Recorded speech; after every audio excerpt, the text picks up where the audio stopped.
Bonjour à chacun, 9e portion du cycle de lecture, portion dite Vayetchev, qui signifie « il continue à demeurer ». Donc on est en plein dans cette histoire de Joseph. Cette histoire de Joseph a vraiment des leçons très intéressantes pour nous, et puis des parallèles très forts avec l'histoire de Jésus. Tout comme Joseph, il était le fils préféré de Jacob. Jésus était bien sûr le fils bien-aimé de Dieu.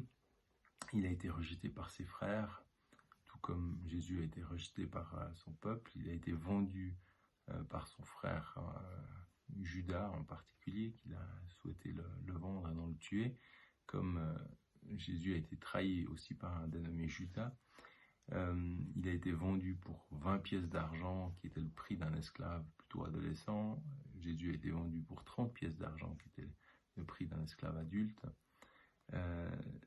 Et puis, c'est finalement en le vendant, en le sacrifiant, qu'ils ont finalement bénéficié du salut, de même que c'est par le sacrifice de Jésus qu'on a bénéficié du salut. Donc il y a aussi un parallèle assez fou. On est donc en plein aussi dans cette période de Hanouka, qui a aussi des parallèles, une résonance avec la fête de Noël que nous vivons.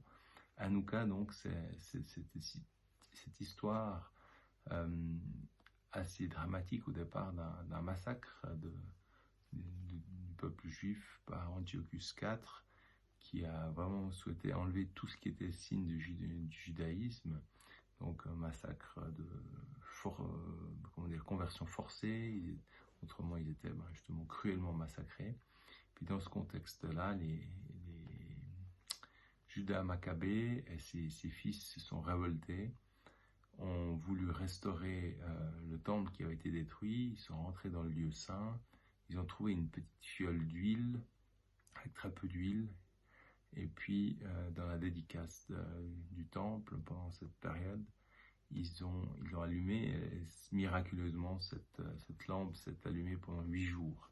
Donc, c'est tout le symbole de cette fête de la lumière aussi, fête qui résonne très bien avec Noël, puisque Jésus est venu dans la nuit sombre nous apporter cette lumière d'espérance, cette lumière de salut. Donc, quelque part, on a aussi en Jésus a dit je suis la lumière du monde, celui qui me suit ne marchera plus dans les ténèbres. Donc on a vraiment cette espérance. Et puis alors que l'on attend la deuxième venue de Jésus, qui sera la venue définitive, la venue victorieuse du roi, on a envie de prendre cette lumière comme un signe, et c'est un signe d'espérance, et puis de pouvoir s'appuyer dessus. Puis l'histoire de Joseph, c'est aussi une histoire de retournement. Donc on a je pense, pendant cette période un peu particulière, l'occasion de nous tourner vers Jésus, tourner vers Dieu, puis dans cette espèce de société qui est compliquée, qui est assez ténébreuse, de pouvoir garder cette flamme allumée, cette petite fiole d'huile qu'il s'agit de soigner, qu'il s'agit de préserver, et puis de rester ferme par rapport à aussi les tentations et toutes sortes d'oppositions. Donc vraiment, je nous encourage à vraiment nous tourner vers Dieu, prendre ce temps un peu particulier pour garder, faire souffler cette flamme de Noël, aussi de la fête de Hanouka, que même si on ne fait pas, on peut aussi retenir quelques leçons. Donc bonne suite, excellente fête à chacun, en famille, que le Seigneur vous garde et vous bénisse. À bientôt.